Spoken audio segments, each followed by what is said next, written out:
와 제일 속탈 사람은 당연히 안철수일 거고요. 그죠? 자, 그런데요. 오늘 어제죠? 재밌는 일이 하나 있었습니다.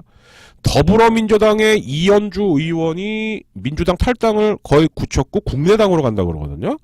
예. 그리고 이제 또 하나의 찌라시가 하나 오픈이 됐는데, 이현주는 1년 뒤 있을 지방선거에서 이제 이현주 의원 지역구가 광명이에요. 그래서 경기도지사 출마를 국민의당한테 약속을 받았고, 박영선 같은 경우도 국민의당 서울시장 후보 출마가 약속이 된다면 언제든 탈당할 수 있다라는 찌라시가 돌고 있습니다. 자, 그러면 왜 이런 말들이 벌어지는지 바로 요 두 번째 소식에 있거든요. 자, 한번 이번에는 각 당 후보들의 하겠습니다. 연정 및 협치 구상을 살펴보겠습니다. 누가 당선돼도 여소야대를 피할 수 없기 때문에 그 중요성이 더욱 커졌는데요. 후보들 모두 적극적 의지를 보이고 있습니다. 하지만 강론에는 차이가 있습니다. 김남권 기자입니다.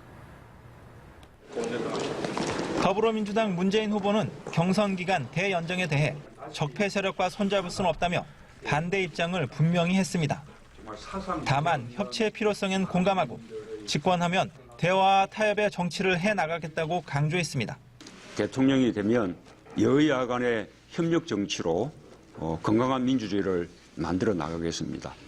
여야정 국정협의체를 모두 나갔네요. 하겠습니다. 국민의당 안철수 후보도 대선 후 협치를 강조하는데, 한때 대권 경쟁 김은 전 유엔 사무총장의 외교 특사 기용 구상이 하나의 예가 될 수 있다는 게 안 후보 측 설명입니다. 선거 이후에 협치는 반드시 필요합니다. 그렇지 않으면 여소야대 국면에서 국정을 운영할 수 없기 때문입니다. 자유한국당 홍준표 후보는 국회의원들을 강요로 적극 임명해 국회와 소통하겠다는 입장입니다. 정무장관을 야당에 줘서라도 한 달에 한 번씩이라도 의회 지도자들과 만나서 국정을 공유해야 됩니다. 바른정당 유승민 후보 역시 야당 의원들과 수시로 만나 국정 전반에 대한 협력을 이뤄내겠다는 입장이고, 정의당 심상정 후보는 집권 시 연립정부 구성을 생각하고 있다고 밝혔습니다. 대통령과 야당, 대통령과 국회 간 불통으로 정치가 오히려 국민의 짐이 됐다는 지적이 큰 만큼 각 당 후보들이 협치 약속을 실천에 옮길지 주목됩니다. 연합뉴스TV 김남권입니다. 자, 이 뉴스에 해답이 있는 거죠. 왜냐하면은 지금 그 더불어민주당에 있는 비문 세력들은 말이죠. 친문은 실체가 없을지언정 비문은 실체가 있죠. 분명히. 국민의당과도 상관이 없는 거예요. 왜? 어차피 협치할 거니까. 누구랑 하겠습니까? 싫어도 좋아도 국민의당이랑 해야 돼요. 어차피. 그런 다음에 이제 제가 봤을 때 저는 지금 그게 거의 맞는 것 같은데, 문재인 후보 같은 경우에는 지금 자유한국당 같은 경우는 뽀갤 생각을 하고 있는 것 같습니다. 예. 제 말이 맞을 거예요, 아마. 보세요. 예. 어쨌든 폭파 전문이기 때문에, 예. 그 양반이 행동하기 전까지가 좀 답답해서 그렇지, 결심하면은 저 민주당 바꾸는 거 보세요. 예. 지금 그 수많은 민주당을 나갔던 사람들이 요구했던 건 딱 하나예요. 여러분들 간단하게 말하면 지분 나누자. 안 한 거거든요. 시시한 대로. 그거 하나만 밀고 간 거예요. 계속. 어떻게 보면 되게 무서운 사람이죠. 예. 그래서 제 생각에는 바른당하고 자유한국당은 지금 폭파 공작을 좀 하려고 하지 않을까. 예. 전 그렇게 보거든요. 왜냐하면 바른당 중에서도 그래도 취사 선택을 하면은 좀 쓸만한 사람들이 좀 있죠. 예.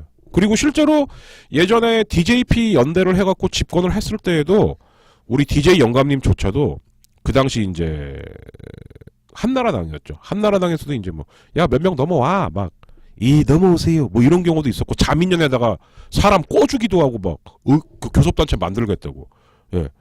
그게 좀 그런 게 좀 되지 않겠습니까? 예. 안 될 수가 없겠고요. 예. 그러다 보니까 지금 상대적으로 비문들은 자유로운 거죠. 내가 나가도 뭐 난 그게 큰 데미지 없어. 왜?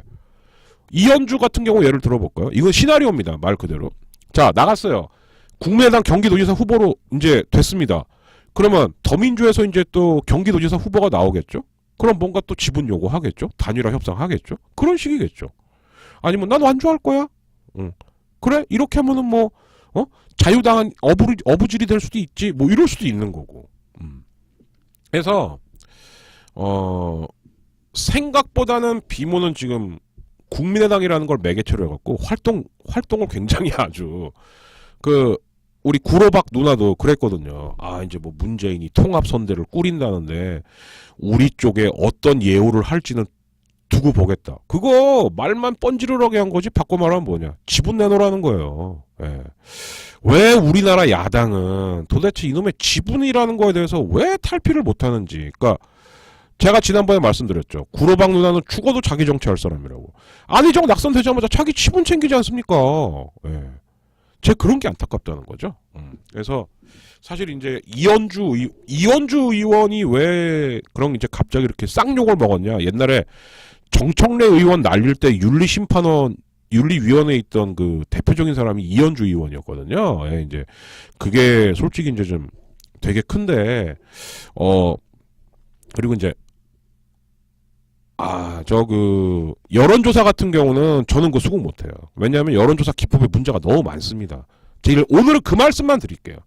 제가 따로 뽑아서 한번 다음 주에 한번 얘기를 할게요. 왜냐하면 솔직히 말씀드리면 지금 안철수가 많이 나오는 여론조사들을 보면은요, 그러니까 제가 지난번에도 한번 말씀드렸는데 정치 방법론이라고 하는 여론조사 설문을 만드는 그 학문이 따로 있어요.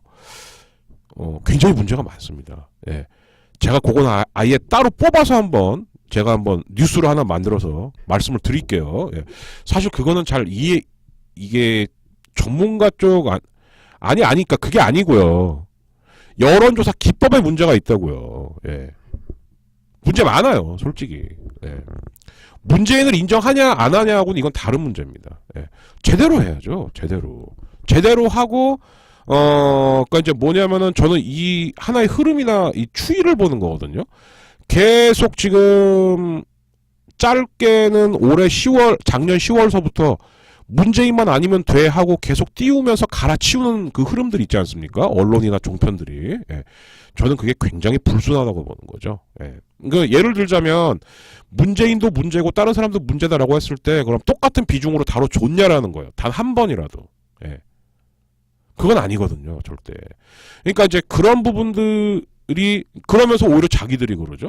아, 우린 지금 기울어진 운동장에 있다고. 탄핵이라는 기울어진 운동장에 있다고. 그러니까 탄핵이나 촛불 집회라는 거를 그들은 어떻게 보고 있느냐라는 게 근저에 깔려 있는 거죠.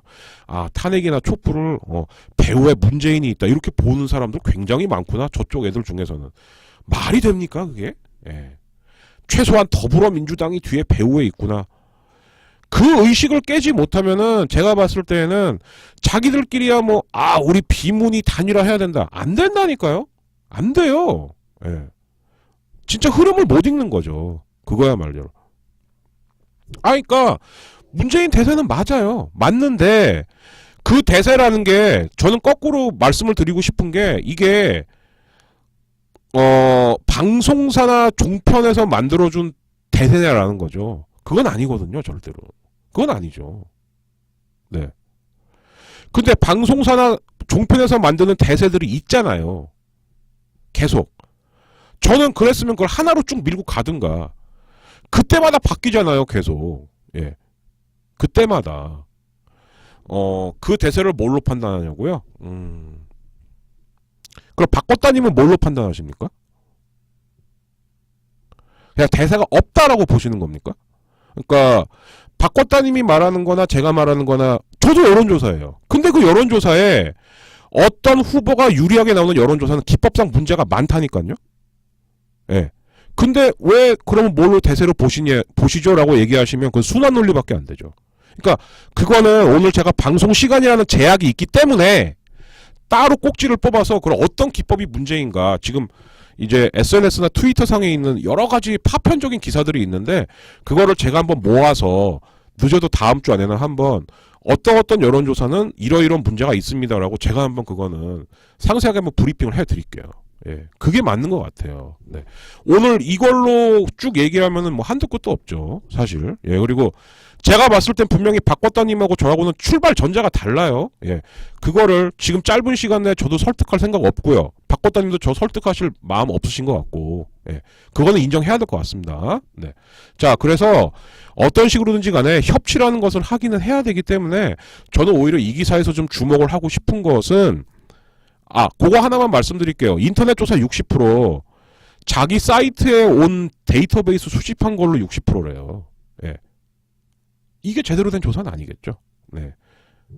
디오피니언 말하는 겁니다. 네. 그렇고요. 그래서 이런 것들을 제가 한번 모둠으로 싹 모아서 한번 말씀을 드려볼게요. 다음 주에 한번 기사 뽑겠습니다. 예. 약속 드릴게요. 자. 그래서 일단 제가 봤을 땐 어쨌든 더불어하고 국민의당 그리고 바른당의 일부 이렇게가 협치할 확률이 제일 높지 않냐. 그런 측면에서 지금 제가 봤을 때는 이현주나 박영선 혹은 이종걸 이런 사람들은 이 상황을 최대한 활용하고 이용하려고 할 겁니다. 예.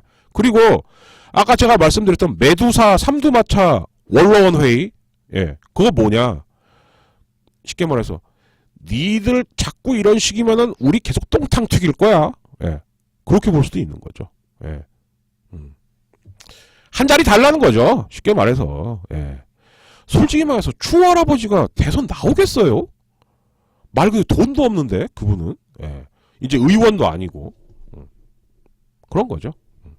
날 빨리 모시란 말이야. 이거죠. 예. 그렇게 보시는 게 맞는 것 같아요. 자, 이랬고요. 자, 그 다음 소식입니다. 30대 대기업들 제가 봤을 땐 진짜 이들이야말로 적폐의 세력이 아닌가. 답답한 소식이 하나 올라와 있어서 봐드릴게요. 작년 국내 30대 그룹의 투자액이 13조 원 넘게 줄며 두 자릿수 감소율을 보였습니다. 기업 경영성과 평가 사이트 CEO스코어가 국내 30대 그룹 중 사업 보고서를 제출한 266개 계열사의 유무형자산 투자액을 집계한 결과 이들 기업의 지난해 총 투자액은 60조 6,902억 원으로 재작년보다 18.1% 감소한 것으로 나타났습니다. 투자액이 가장 많이 감소한 곳은 현대차그룹으로 1년 새 9조 9,352억 원이나 줄었고 삼성그룹과 SK그룹도 전년 대비 각각 1조 원 넘게 감소했습니다. 네. 자. 투자 감소의 명분이라고 들이댄 게 참 한심합니다. 예. 솔직하게 말해야죠. 이제 뭐 전경련도 뭐 많이 위축됐고 사실 우리나라의 더 큰 문제는 예전엔 그랬죠. 30대 기업 재벌 맞아. 근데 이제 그게 아니에요. 30대냐 10대냐 5대냐 이게 또 다릅니다. 그죠? 예. 재벌끼리도 이제 그레이드가 생겨요. 도대체 어떡하려고 그럽니까 이거 진짜. 이러다가 칼 막스의 예언이 우리나라에선 맞을 것 같아요.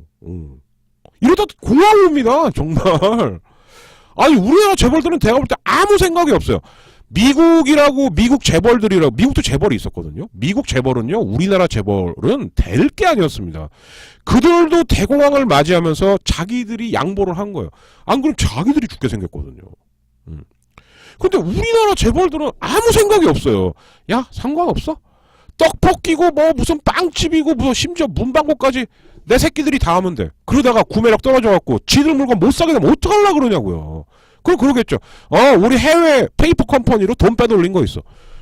이런 쌍놈의 새끼들이 어디 있습니까 진짜. 그리고 저는 이거 하나 봐요. 이런 사람들이 또 뒤에서 정치 혐오 부추깁니다. 야, 정치 다 똑같아. 지들은요. 제가 볼 때 이게 더 문제인데. 예. 저는 그렇게 보는 거예요. 그러니까 저라고 뭐 어떤 분들이 그러더라고요. 이 사람 방송 보니까 친문 같아. 지금 현재 그래요. 맞습니다. 예. 그나마 가장 사람 같으니까요. 근데 집권을 만약에 했는데 이거 아니다 싶으면은 저도 날카롭게 깝니다. 예. 그건 당연한 거죠. 그거는 제가 시민으로서 가질 권리니까. 근데 저는 그 전에 먼저 까야 될 인간들은 누구라고 보냐? 바로 저 재벌들이에요. 정말 뻔뻔한 사람들입니다. 왜? 정치인들은 탄핵이라도 시키고 교체라도 하고 구속이라도 하죠. 아유, 감사합니다. 예. 감사합니다. 예. 요런 식으로만 이 열불 뿜다가 갑자기 별풍선 100개를 훅 받으니까. 네. 제가 말씀드리는 정기 후원이 이런 거 한 달에 한 2번만 주시면 된다니까요. 예. 그러시면 돼요. 더도 안 바랍니다. 예. 예를 들어서 뭐 1000개, 10,000개. 아유, 좋죠. 예. 근데 의심받아요. 네. 그거 알아요. 저도. 문재인은 저는 어떻게 알고 있냐면은 그 세금 제도부터 우선 고친 다음에 그 다음에 법인세를 말하자라고 저는 그렇게 이해하고 있거든요. 이것 때문에 그래서 이재명 시장하고 한테 토론 굉장히 많이 했었죠. 경선 때. 예, 저도 볼 건 다 봅니다. 예. 그러니까 법인세 인상을 반대했다고 저는 이해한 게 아니고 그 뭐 세율하고 세금 제도서부터 뜯어 고친 다음에 그 다음에 법인세를 착수하겠다. 그러니까 저는 이런 건 있어요. 그러니까 뭐냐면은 왜 사람들이 이래요. 문재인 되게 답답하다. 저도 답답하다고 느낄 때가 많거든요. 근데 어떨 때가 있냐면은 거꾸로 말하면 할 것만 말해요. 좀 의심스러운 건 말 절대 안 해요. 그러니까 답답하죠. 예.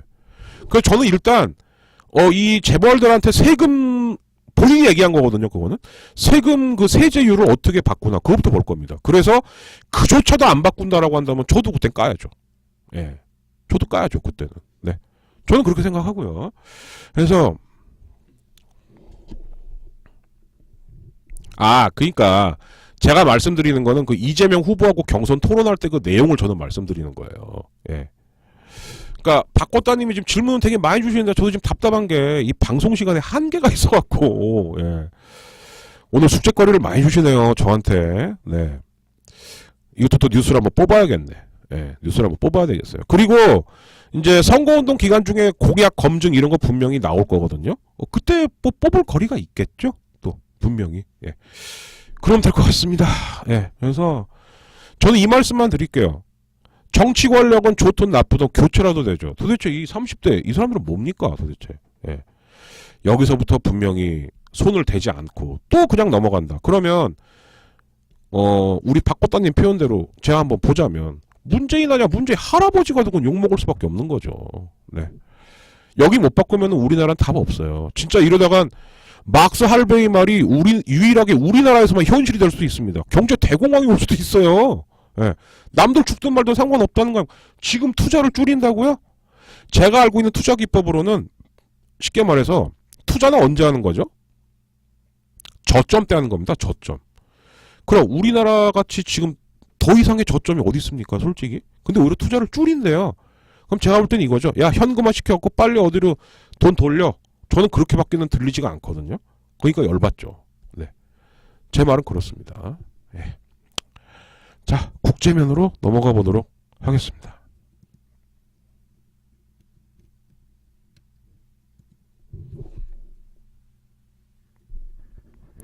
병 주고 약 주고 있죠? 미국 상원의원 26명이 미중 정상회담을 이틀 앞두고 중국의 사드 보복 철회 요구 등을 담은 연명 서한을 도널드 트럼프 미 대통령 앞으로 보냈습니다. 이 서한은 트럼프 대통령이 시진핑 중국 국가주석에게 사드 배치에 대한 입장 재검토와 한국에 대한 부당한 보복 중단, 북핵 비핵화에 대한 생산적인 역할 등을 요구하라고 주문하는 내용입니다. 서한에는 존 맥케인과 잭 리드, 테드 크루즈 등 의원 26명이 서명했습니다. 전날 미국 하원은 북한 테러 지원국 재지정 법안과 대륙간 탄도미사일 ICBM 규탄 결의안을 신속하게 통과시켰습니다. 이야, 존 맥케인하고 테드 크루즈 정도면은 한때 대선 후보로 출마도 했었고 대선 후보급인데. 예. 그러니까 트럼프한테 의원들이 서한을 보냈다 이 얘기네요. 예, 저도 제목만 보고서 오늘 이거는 제가 뽑은 게 아니라 저도 제목만 봤는데 뭐 촉구 서한을 보냈는데 문제는 트럼프가 이걸 받아들일까도 좀 의문이고 또 하나는 지난주하고 연결이 되는데 시진핑 같은 경우는 지금 국내외적으로 특히 국내적으로 시진핑도 향후 5년 권력을 추가로 보장받아야 되는 전당대회가 있기 때문에 다시 한번 말씀드릴게요. 중국의 공산당 하나밖에 없지만 그렇기 때문에 그 하나의 전당대회가 굉장히 중요한 거죠. 중국 입장에선. 그래서 그런 측면도 있습니다. 그렇기 때문에 지금 시진핑이 롯데마트 같은 경우 지금 영업정지를 한 달 더 연장했죠. 그 보여주기예요. 사실은. 그래서 4월 8일 날 제가 이제 몇 번 말씀드리는데 아무튼 트럼프하고 시진핑이 만납니다. 예. 여기서 뭔가가 하나의 분수령이 될 확률이 대단히 높죠. 예. 저는 그렇게 보거든요. 예. 근데 솔직히 말해서 미국이 좀 장난치는 것 같다는 느낌도 듭니다. 예. 알밖에 한 게 누군데? 예. 이제 하고 또 사드 보복을 중단하라. 예. 중국이 사드 보복을 중단하려면 사드를 치우는 것밖에 방법이 없죠. 예.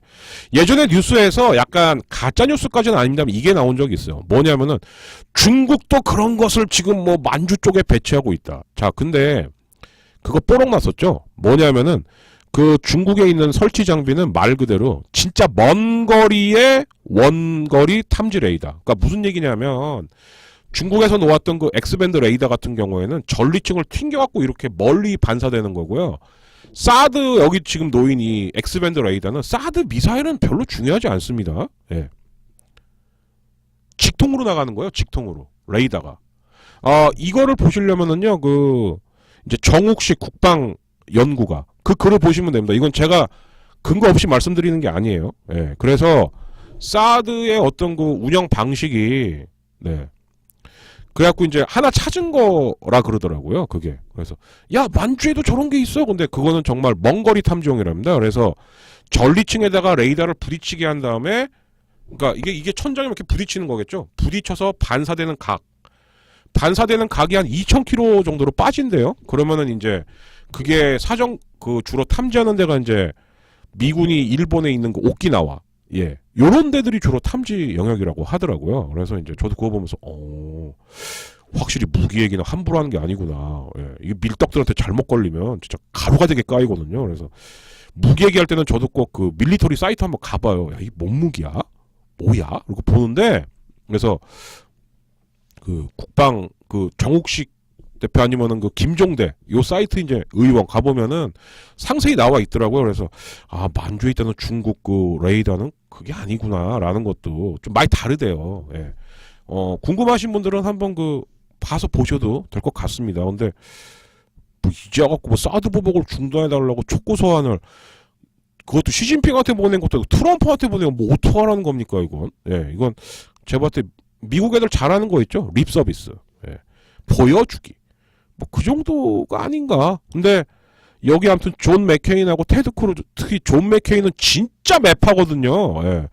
이 사람도 서명을 했다는 건 좀 의외네요. 예. 그거까지는 좀 평가할 만하겠다. 예. 이렇게 봐집니다. 솔직히 저는 좀 방송하는 게 되게 힘든데요. 우리 세이월드 엔지니어 신났습니다. 예. 되게 잔인한 놈이네요. 생각해보니까. 뭐 그냥 저희끼리 한 얘기예요. 예. 자, 이건 또 그게 없네요. 자, 이건 오늘같이 목 아픈 날 브리핑. 미치겠다. 자, 한국의 복지 수준은 지난 5년 동안 소폭 개선됐지만 국민이 느끼는 행복감은 오히려 크게 떨어졌다. 당연한 겁니다. 왜? 우리나라가 특히 이명박 정권 들어오면서부터 뭐를 얘기했냐? 생산적 복지를 하겠다라고 패러다임을 바꿨어요.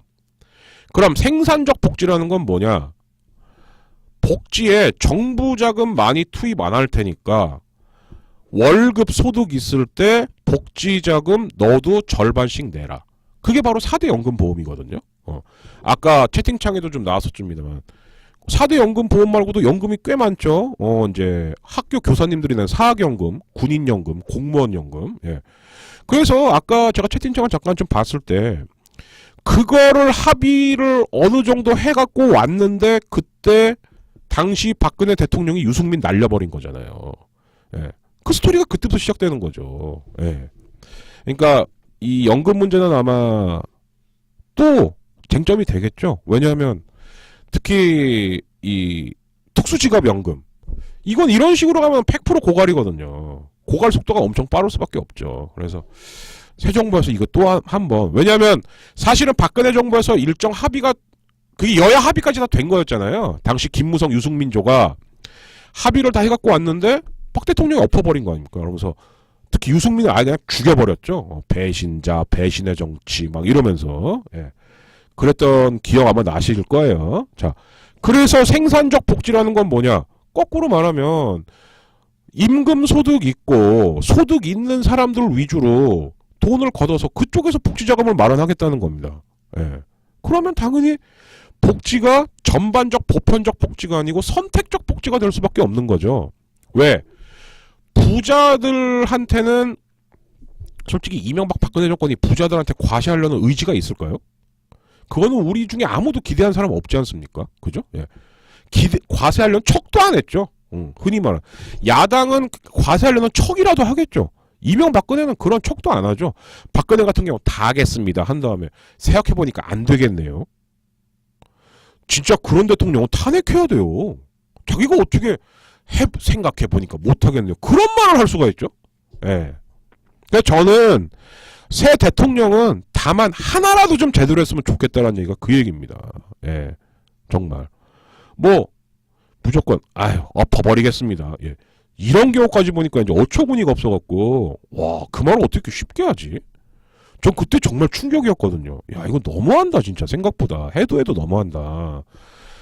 바로 그런 문제가 되겠죠. 자, 그러면 이 문제는 우리나라 복지 제도를 또 여기서 나오는 겁니다. 간접세, 직접세 문제 나오겠고요. 예. 네. 제가 착각하는 걸 수도 있겠죠. 예. 박꽃다님, 제가 하는 말 하나하나가 다 마음에 안 드시나 봐요, 이제는. 네. 그게 아니고요. 저는 이 얘기를 하는 거죠. 의회에서 합의를 해갖고 온 거를 받아들이는 것 자체를 안 한다면은 이 대통령은 삼권 분립의 정치를 할 의사가 없다는 겁니다. 그러니까 저하고 생각이 좀 다르시니까 제가 하는 말이 전부 다 지금 굴절돼서 들리시는 것 같아요. 제가 말한 게 그 의도가 아니잖아요, 지금. 네. 저는 그런 의도로 말한 게 아니거든요.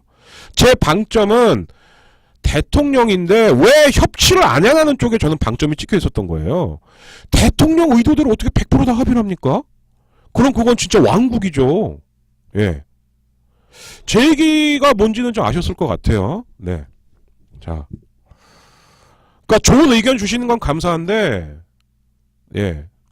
그거 아니에요. 그거는 아닙니다. 그런 식으로 이런 게 또 있을 거라는 거죠. 네. 제 얘기는 지금 그 얘기를 하는 거죠. 그런데, 연금은 그렇다 치고, 그러면은, 이거는 좀 다른 섹터 얘기입니다. 큰 의미에서 보험, 이게 쉽게 말하면은 국민연금 보험 섹터거든요? 복지 섹터거든요? 여기는 아예 건들지도 않은 거예요. 이명박 정권 이래로 생산적 복지, 말은 좋죠. 이게 무슨 얘기냐? 일을 하는 사람한테 미리 세금, 그러니까 그 복지연금 받아갖고 그걸로 충당하겠다는 거예요. 그러면 총액으로 봤을 때, 이 큰 틀로 봤을 때에는 액수로만 보는 거죠. 우리 흔히 통계로 말하는 액수로만 봤을 때에는 야, 복지액이 상승했네? 좋네라고 하겠지만 그게 과연 세세한 부분까지 제대로 갔겠냐고요. 그러니까 우리나라가 이제 더 이상 저는 이명박 박근혜 정권이 실패했던 가장 큰 원인, 그 사람들은 숫자를 너무 좋아해요. 야, 실적이 어떻게 돼? 물론 그게 가장 먼저 보여지는 지표긴 하죠. 그러나 우리 국민들이 이제 그런 지표만 보고 믿습니까? 안 믿거든요, 이제는. 야, 그래서 이 혜택과 이 질이 어디로 오는데? 그런 부분에서는 당연히 이런 뉴스가 나올 수밖에 없죠. 생산적 복지를 한 나라에서 송파 세모녀가 자살을 하면서 방세를 못 내서 죄송합니다. 준비한 게 이거밖에 없겠습니다. 이런 말이 나올 수는 없죠. 그리고 스크린 도어에서 사고가 나고 죽었는데 네가 조금 더 좋은 편안한 일을 했으면 이런 일을 안 했을 텐데. 어느 후보가 그 얘기 한번 한 적이 있었죠, 예전에. 거꾸로 말해서 위에 계신 분들 마인드가 이래버리면 이 복지 문제는 계속 그럴 겁니다. 야, 표 줘봐. 투입 액수는 늘고 있네. 좋네. 여기서 끝날 거예요. 예. 제가 우려스러운 건 그거예요. 예. 아까 제가 말씀드렸던 공무원하고 이런 공무원하고 군인연금 이런 특수직업 연금 같은 경우는 요건 좀 다른 문제고요. 영역이 아예 다르죠. 예. 그렇게 따지면은 제가 갑자기 그 얘기를 한 거에 있어서 좀 뭐라 그럴까 혼선을 일으킬 수 있었던 부분은 그건 제가 사과드릴게요. 예. 그 부분은 제가 좀 말을 잘못한 것 같고요. 예. 이 뉴스를 이제 부연 설명을 하고 가지치기 설명을 하다 보니까 그 얘기가 나왔던 건데 지금 이 부분 같은 경우는 복지 전체 영역 분야죠. 제가 봤을 때 이것은 야 이렇게 갖고 복지 전체에 쓴 액수 분명히 토탈만 봤을 거예요. 토탈만. 그러니까 복지는 증가하죠. 당연히. 그럼 뭐합니까? 질은 떨어지죠. 예.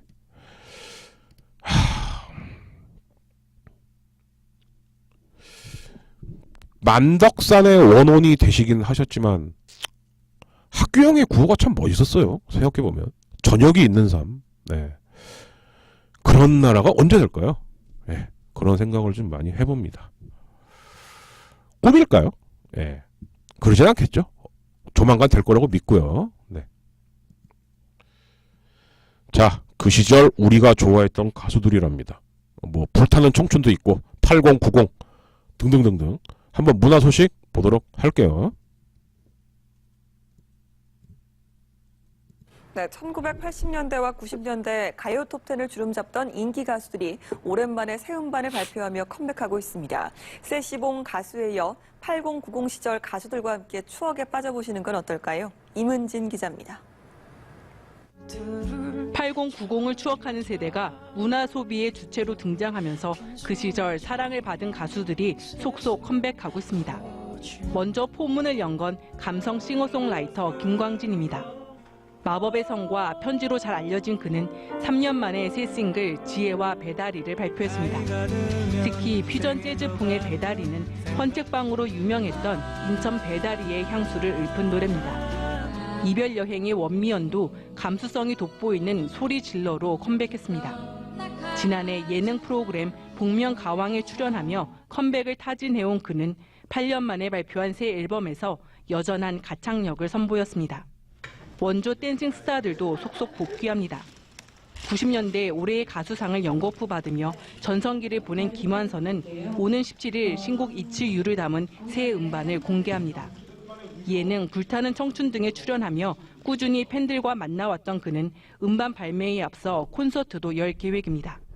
나이가 들어서 좀 의기소침해지고 좀 소심하게 굴었던 부분들을 좀 떨쳐버리고 활달하고 자연스럽고 쾌활한 모습으로 살아야 되겠다라는 생각을 좀 많이 했었어요. 기억 니은 춤으로 80년대 후반 전 연령대에서 선풍적인 인기를 얻었던 박남정도 13년 만에 앨범을 발표하며 식지 않은 음악 열정을 보여줄 예정입니다. 연합뉴스 TV 임은진입니다. 이 기사에서는 제가 좀 짚어봐야 될 게 두 개가 있을 것 같습니다. 그러니까 이제 뭐냐면은 문화는 문화인데 대중문화죠. 그럼 대중문화라는 거는 분명히 시장과 돈이 없으면 굴러갈 수가 없습니다. 자, 그렇다라고 했을 때 제가 봤을 때 우리나라의 대중문화는 지금 세 개의 섹터로 나뉘어져 있다라고 보는 거예요. 뭐냐면은 이제 폄하하는 건 절대 아니고요. 예, 그 아이돌 덕후 섹터. 이거 만만치 않죠. 그다음 예전에 이제 그 90년대, 예, 80년대 후반부터 90년대 후반 이때가 그 대중가요의 정말 흔히 말하는 그냥 거의 르네상스의 시기였죠. 정말 대충 내도 뭐 100만 장, 200만 장 팔리는. 지금은 음반 한 20만 장만 팔아도 이게 뭐 기록적 뭐 물론 요즘은 이제 뭐 인터넷으로 다 다운받고 이제 음원으로 나오고 하는 것도 있습니다만. 네. 그리고 이제 마지막 저 뒤쪽에 있는 게 이제 그 노인들의 문화예요. 예. 저는 이제 그렇게 보거든요. 자, 근데 여기 지금 나온 사람들이 되게 보면은 뭐냐면 이때 뭐 지금 여기 보니까 소방차도 있고 그죠? 김한선, 박남정, 강수지 이런 사람들이 다 누구냐면 지금 어리게 보면 30대 후반 좀 많이 보면 50대 초반 이 사람들이 지금 어쨌든 간에 돈을 쓰던 안 쓰던 가장 경제의 허리 세대란 말이죠. 이 시장이 있다는 걸 아는 거죠. 예. 그렇게 봐도 되죠. 가장 구매력이 있는 세대죠. 왜? 결국 아이돌들 덕후들에게 돈을 주는 것도 아마 이 세대들일걸요. 아, 자기 뭐 자식이 아빠 뭐 요즘은 뭐 엑소보다는 방탄소년단이래. 예, 제가 가르쳐줄 때 그런 애들 많아요. 엑소는 이제 뭐 20대 언니들 거래나? 그러면서 자기들은 방탄반대요. 예. 그래서 처음에 제가 방탄을 야, 방탄이 뭐 하는 애들이야? 그랬더니 방탄소년단이라고 뭐 아무튼 희한한 네. 또 그런 그러니까 요즘 또 그렇다네. 예. 그래서 엑소는 뭐 20대 초반 언니들 거고 뭐 20대 중후반으로 가면은 뭐 무슨 흔히 말하는 뭐 소시가 있고 뭐 그러니까 자기들끼리 또 나눠요. 또 어린 친구들은. 예. 근데 사실은 그런 돈들이 나가는 것도 지금 바로 이 소방차, 김한선, 박남정 세대들이겠죠. 그들의 자식들이 지금 방탄소년단을 응원하는 아니면 뭐 걸그룹들을 응원하는 바로 사람들일 거니까. 그러니까 이게 연결된다고 봐야 되는 거죠. 그리고 또 하나, 그럼 이들이 지금 부양하고 있는 노인들, 그 노인들이 또 있겠죠. 그러니까 그런 사람들은 작년 같은 경우 뭐 했다고 쳐내라 뭐 이렇게 연결되는 겁니다. 이게 이렇게 연결이 안 될 수가 없어요. 예. 그러면 여기저기서 나가는 돈의 그 허리 부분을 누가 담당하고 있냐? 바로 이 불타는 청춘하고 소방차, 김한선, 박남정 그리고 서태지 세대들이 담당하고 있다. 이렇게 봐야 되는 거죠. 그런데 정작 가장들의 입장에서 보자면 내 새끼 방탄소년단 CD는 사줬고 우리 어머니 아버지 남진 나오나 뭐 전해라 콘서트 이런 거는 했는데 내게 없네 라고 했는데 요즘 보니까 TV 예능이나 이런 데에서 자기들 세대 걸 소환하고 있어요. 작년에 무한도전에서 했던 뭐 토토가 뭐 이런 거서부터 시작해갖고 이게 점점 시장이 되죠. 그러니까 이제 SBS가 불타는 청춘으로 달려들었고 이게 생각보다 히트가 되면서 뭐 김국진, 강수지는 뭐 거의 요즘 제2의 전성기고 뭐 김한선 방방 뜨고 막 이러니까 이거는 시장성이 있다라고 본 거죠. 근데 이것도 마찬가지입니다. 제가 봤을 때 뒤에 달려드는 사람들은 욕먹기 딱 좋죠. 지금 여기서 뒤에 달려든 사람들 제가 볼 때는 그렇게 성공할 확률 크지 않다. 이게 주식하고 똑같은 겁니다. 그죠? 뒤에 달려들면 이건 상투 잡는 거거든요. 예. 그래서 어쨌든 뭐 제일 대박난 거는 김국진, 강수지겠죠. 예. 뭐 그렇게 또 보이고 아무튼 지금 대중문화에서 본인들도 소비하고 자기보다 어린 사람, 자기보다 나이 많은 사람의 어떤 용돈 내지는 비용을 대고 있을 거라고 추정되는 30대 후반에서 50대 초반까지의 시장을 보고 지금 그때 당시 했던 스타나 가수들이 속속 복귀하고 있는 게 아니냐라는 생각이 듭니다. 네. 저희 세이월드 엔지니어인 야부도 이런 시장을 빨리 찾아야 될 텐데 좀 그렇습니다. 뭐 그렇죠. 만약에 또 있다. 그럼 이건 이제 황금맥이 되는 거죠. 은사영님께서는 좀 더 계속 될 거라고 보신다. 뭐 이렇게 보시는 거고요. 네. 저는 왠지 좀 소방차서부터는 조금 그러지 않나? 그런 생각은 드는데 그건 사람마다 다른 거니까요. 그거 한번 그렇게 보시면 될 것 같습니다. 자, 이렇게 해서 이제 2부도 슬슬 마무리가 되어가고 있는데 다시 한번 요약해서 정리를 해봐 드리자면은 자, 정치면입니다. 제가 아까 말씀드렸죠. 실제로 4월 29일이면은 대선 운동 끝난다라고 봐야 됩니다. 이러면 지금 현재 1등 후보가 제일 유리하겠죠. 자, 그리고 그러나 누가 당선되더라도 최소한 더민주, 국민의당 이것의 두 당의 결합은 최소한 불가피하다. 그렇기 때문에 오히려 지금 가장 활동의 폭이 넓어지는 건 비문 세력들이다. 요거 한번 말씀드렸고요. 30대 기업들 정말 해도 너무하고요. 어떻게 여기 교체도 안 돼요? 그죠? 정치는 탄핵이라도 하지. 국제면 미국 상원 의원들이 일단 트럼프한테 야 시진핑한테 말 좀 해봐. 사드 보복 좀 하지 말라고. 근데 아무리 봐도 짜고 치는 고수도 아니면 립서비스 같다는 느낌을 지울 수가 없습니다. 사회면 액수가 늘면 뭐합니까? 질이 나빠지는데. 그죠? 한국의 복지 그리고 아까 덤으로 말했던 특수직업의 연금 다음 정부에서는 정말 손 봐야 된다. 안 보면 안 된다. 큰일 난다 진짜. 왜냐하면은 결국은 점점 어린 사람들의 짐이 점점 많아질 수밖에 없는 거거든요. 그죠? 나이 드신 분들이야 돈 빼먹으면 그만이죠. 이게 나중에 세대 갈등의 원인이 될 수도 있습니다. 그죠? 참 큰 걱정이고요. 그리고 이제 8090 세대 문화에서 가장 비용 지출 여력이 높은 세대들의 시장이 다시 살아나고 있다라는 소식까지 전해드렸습니다. 자, 그러면 잠시 전하시는 말씀 듣고 이제 오늘의 역사, 제 전공을 살릴 수 있는 마무리 코너로 가보도록 하겠습니다. 아이고 3494님, 감사합니다. 팟빵도 들으셨어요? 다시 말씀드립니다. 바로 생방 보시기 뭐하거나 아니면은 나는 귀로만 들어야겠다 하시는 분들은 팟빵에 가시면 세이월드 똑같이 치시면 됩니다. 파일 올라갑니다. 그거 들어주시면 되겠고요. 아무튼 월 소액 정기 후원 많이 부탁드리겠습니다. 그런 분 제가 꿈이 아니에요. 헛소리가 아닙니다. 200명 이상만 모이시면 저희 자체 방송 빵빵하게 할 수 있습니다. 그 다음서부터는 게스트도 부를 수 있습니다. 예, 꼭 기억해 주세요. 자, 전하시는 말씀 잠깐 들을게요.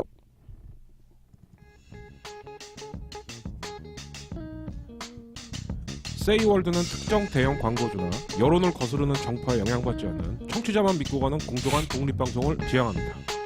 세이월드는 청취자 여러분의 소액 정기 후원을 근간으로 하여 수신료의 가치를 실현해보고 싶습니다. 작지만 많은 참여 부탁드립니다. 세이월드 방송 전반에 대한 문의는 진행자 박진행의 카카오톡 POLI2779 폴리2779로 언제든지 톡 주시기 바랍니다.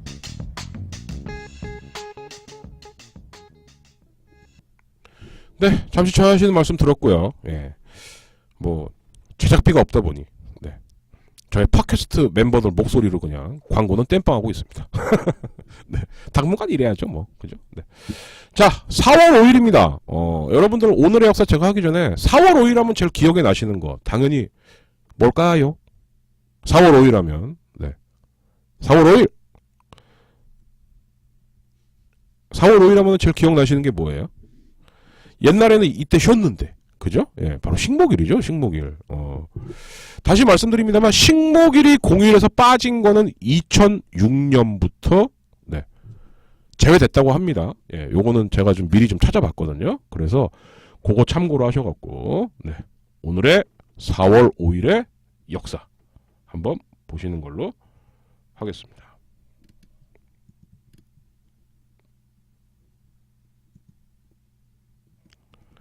자, 예.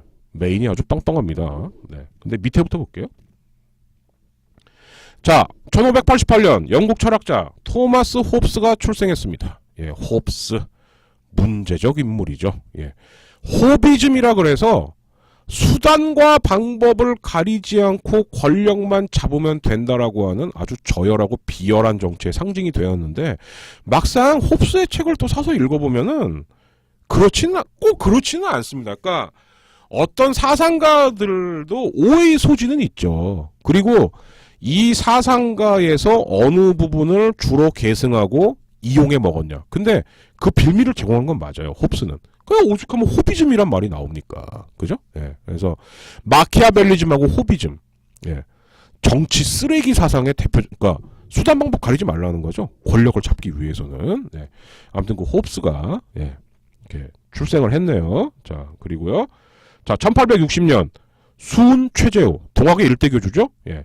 천도교를 창설했다. 근데 이때는 천도교가 아니고 동학이죠. 그래서 이 최재호는 일단 경주 사람이었기 때문에 동경대전, 용담유사라는 책들을 피면서 유교, 불교, 도교, 무속까지 합친 민족 종교 활동을 하다가 붙잡혀요.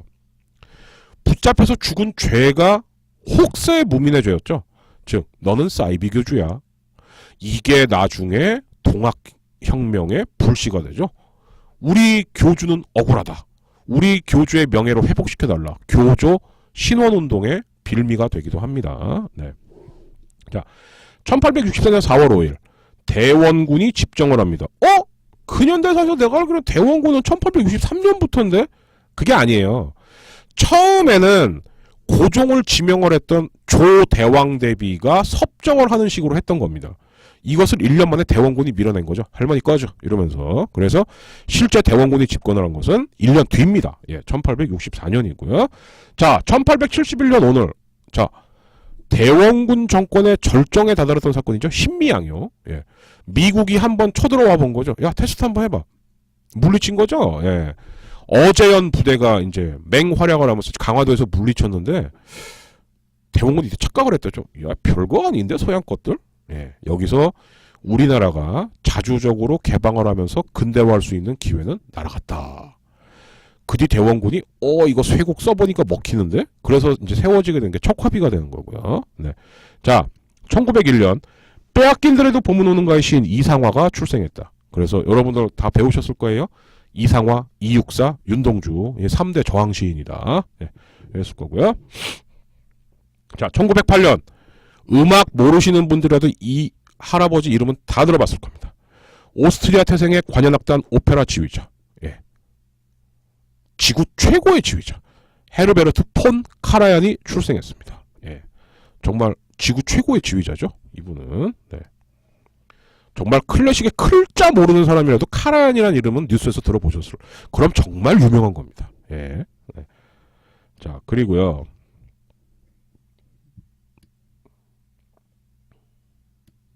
자, 민족운동가 남국억 선생이 사망했다. 뭐 이런 게 좀 있네요. 그리고 1945년 소련, 일본 소련 중립조약을 파기했다. 이게 우리 한반도의 역사를 뒤바꾼 거죠. 왜? 이러면서 소련이 1945년 결과적으로 2차 대전 끝나기 일주일 전에 선전포고를 하고 북에서부터 밀고 내려오게 됩니다. 예. 우리나라가 38선을 계기로 해서 동강이 난 대표적인 사례죠. 그리고 여기서 또 하나, 사실 미국이 그랬다는 거예요. 야, 관동군, 그러니까 관동군이면 북만주에 주둔하고 있는, 네. 야, 아직 관동군 200만이 있는데 뭐 소련이 선전포고를 했다 그래도 한 달은 걸리겠지?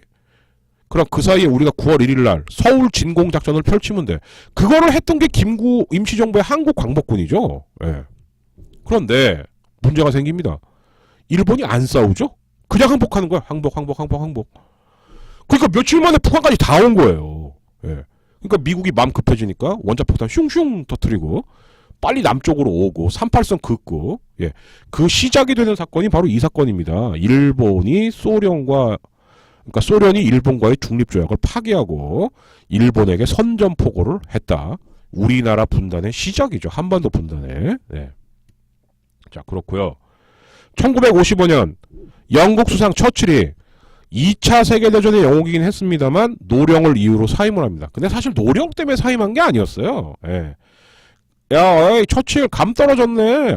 안 되겠네. 그래갖고 거의 자의반 타의반으로 물러난 건데, 그래도 2차 세계대전을 막아낸 전쟁 영웅이라는 측면에서 예우를 해준 거죠. 예. 사실상 이제 퇴진이죠. 자, 그리고 1964년 우리 역사에서 모를 수 없는 사람 더글라스 맥아더가 사망을 했습니다. 더글라스 맥아더 같은 경우는 인천 상륙작전 이후에 북진을 한 다음에 만주에다가 원자폭탄 3방만 떨구면 된다. 트루먼이 깜짝 놀랐고 너 해고! 이렇게 된 거죠. 예. 왜? 거기에 원폭 3방이 떨어지면 이건 세계 3차 대전이죠. 예. 그러나 아무튼 지금도 인천에 가면 맥아더 장군을 신으로 모신다는, 네, 무당들이 굉장히 많습니다. 예, 뭐 관우 신으로 모시는 거랑 비슷한 거죠. 예. 아무튼 그래요. 네. 자, 1975년 오늘 대만 총통 장제스가 사망을 했습니다. 한때 대륙의 영웅이었는데, 그죠? 예, 국민당의 부정부패를 이겨내지 못하고 결국 대만으로 쫓겨가서, 그게 오늘이었네요. 네. 자, 그리고 1976년 1차 천안문 사태. 예. 그런데 여러분들이 많이 알고 계신 건 2차 천안문 사태죠? 90년에 일어났던, 그죠? 그때 막 중국 탱크 이렇게 서 있는데 막, 시위대 몇몇 이렇게 서 있는 천안문 광장에서. 예. 근데 이제 이런 천안문 사태 같은 경우는 왜 일어나는 거냐면 되게 이슈는 둘 중에 하나입니다. 그러니까 중국의 권력 교체기 아니면은 중국 내에 있는 야, 왜 일당 독재냐? 우리도 자유민주주의 하자. 이런 시위가 있었을 때. 근데 여러분들이 더 많이 알고 계신 건 2차 천안문 시위를 더 많이 알고 계실 거예요. 예. 그러나 지금 중국은 아직까지는 뭐 공고한 일당 독재 국가다. 예. 이렇게 보셔야 될 것 같습니다. 자. 야, 4.15일은 뭐가 되게 많네요. 근데 마지막 하나만 하겠습니다. 이거 안 할 수 없죠. 자, 북한이 대포동 2호를 발사한 날이 오늘이랍니다. 예. 근데 이때 사실 굉장히 좀 충격이 많았죠. 대포동 2호? 사정거리가 몇 킬로인데? 이러면 ICBM 개발되는 거 아닌가? 예, ICBM은 이제 인터컨티넨탈 벌리스틱 미설의 이제 준말인데, 예. 그래서 ICBM이거든요. 그래서 대륙을 횡단하는 전략적 미사일, 전략탄도 미사일의 이제 준말이 되는 건데요. 최소한 ICBM이 되려면 여기도 나와 있습니다. 그죠? 예. 3,600km에는 못 미쳤지만 대포동 1호보다는 더 멀리 낙하했다는 점을 감안하면 ICBM 능력을 갖췄다는 게 전문가들의 견해다. 예. ICBM이 왜 무서운 거죠?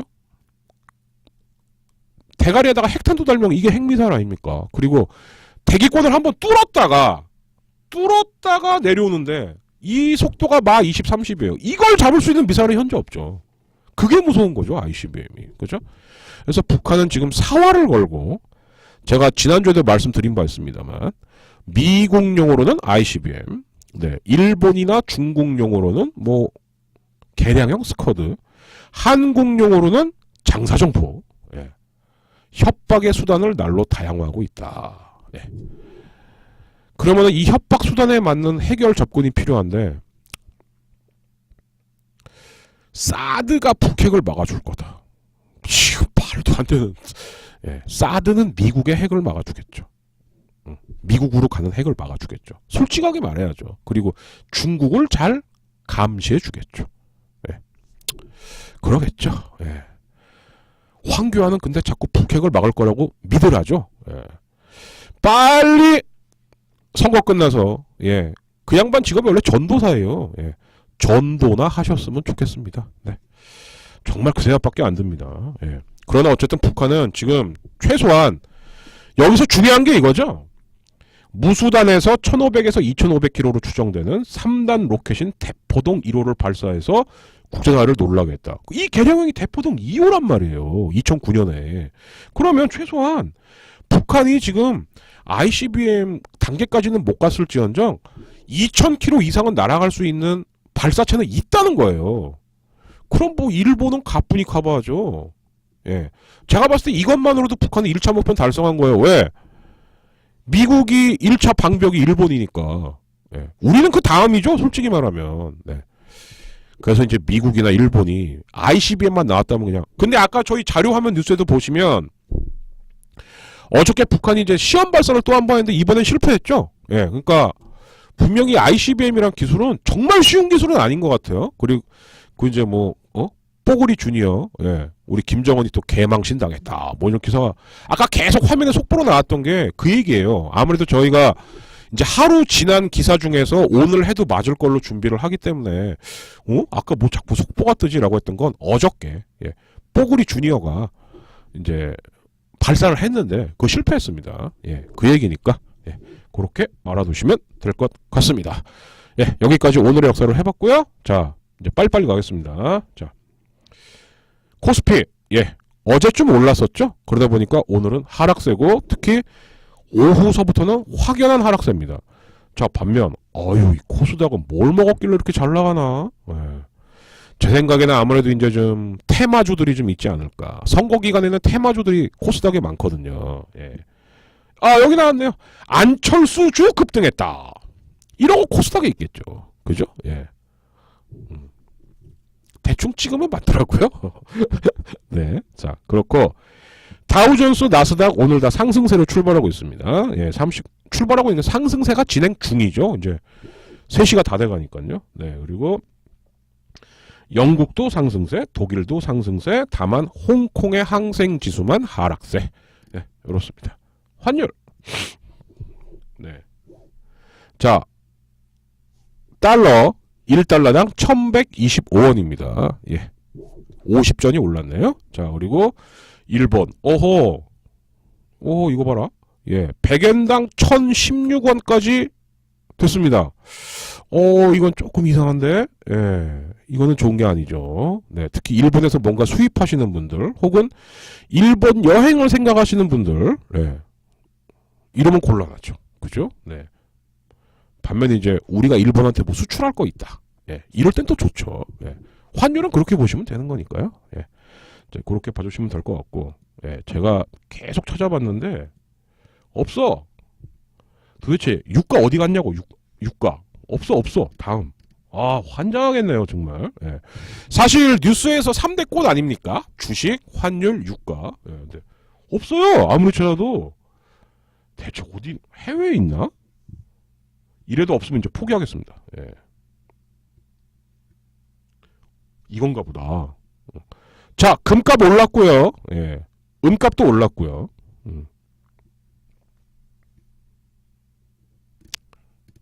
왜 석유만 없지? 못 찾겠습니다. 예. 금요일까지는 반드시 찾겠습니다. 예. 기다려주시고 분명히 어디 있는 것 같은데 제가 못 찾는 거예요 지금. 예, 그렇게 보입니다. 자, 그리고 저희의 마지막 코너 날씨입니다. 예, 자, 우리 아부가 오늘 K웨더를 갖고 왔는데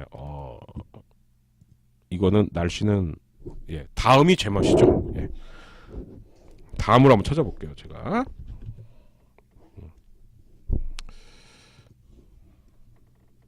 자, 여기 있습니다. 예. 지금도 비가 내리고 있습니다. 자, 그런데 이제 뭐 오늘 오후를 보겠죠? 예, 계속 이제 비가 있고요. 문제는 체감 온도가 어제보다 7도가 낮아요. 예, 그러니까 뭔가 얇은 거 하나는 좀 걸치셔야 될 것 같고요.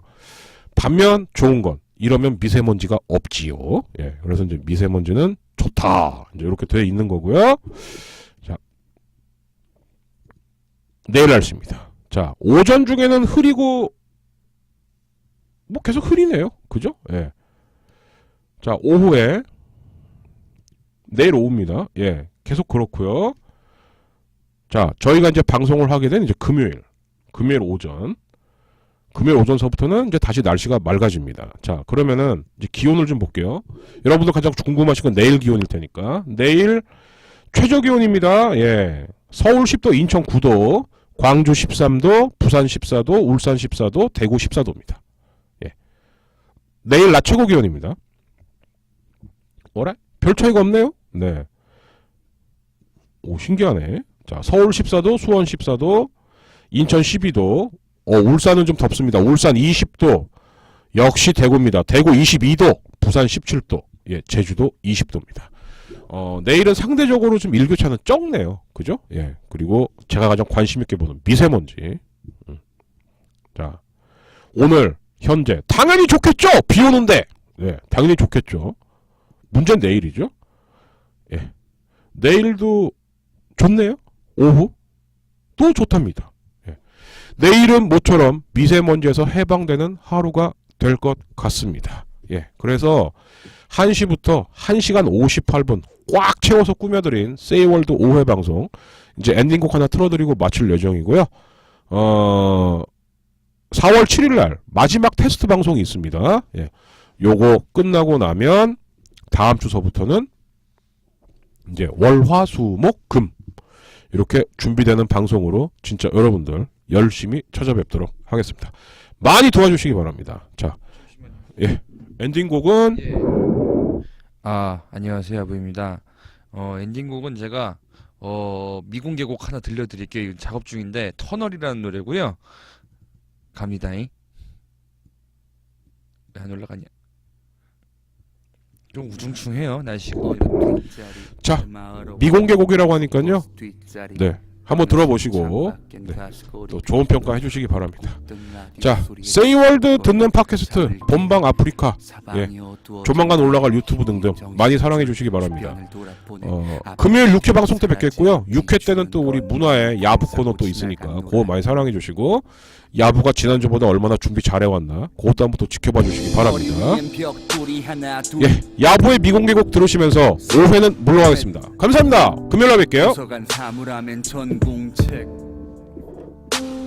근데 생일 케이크엔 촛불이 하나 둘 셋 넷 자기소개서에 내가 없는데 그래 몇 번의 시련 헤어짐에 익숙해질 때쯤에 문제 손을 내밀면 악수를 하게 돼. 그게 누구였는지도 모른 채 언제부터였는지 나도 내 속에 내 꿈과 평화 협상을 하게 돼. 내 입장은 밖에서 듣고 내 꿈에다가 협박하는 거지. 물론 그게 정답은 아닐 거라고들 믿어. 근데 이게 날 굶어 죽일 거라고들 믿어. 이러다 내가 너마저 잃어버린다면, 아니지, 내가 널 두고 떠난다면, 예전엔 강하고 날카롭던 너도 이젠 무뎌지고 물렁해진 나도 너도 꽤 많은 터널들을 지나쳐 우린 그걸 시간이라고들 불러. 가끔 튀어나와 현실과 전혀 다른 얘길 뱉어대는 나와 출근 시간에 쫓기면서 사는 나는 달라 그래도 결국 다 똑같은 나야 사실 뒤에 말한 나는 없었던 사람 철들은 것도 결국엔 편한 거야 맞아 근데 이렇게 꿈이 튀어나온 삶의 여유도 내가 벌은 돈이 만드는 거잖아 맞잖아 꿈 먹고 사는 놈이 어딨어 돈을 벌어 꿈을 먹여 살린 거지 어쩌면 그 돈이 내 꿈을 잡아먹은 것도 아닌데 생각보다 난 운이 좋은 거지 난 운이 좋은 거지 툭하면 깨지고 아픈 그 놈을 여기까지 지키고 왔으니까 난 뭐든 할 수 있어 좀 더 해보자고 같이 먹고 살 때까지 다시 빛이 보이고 풍경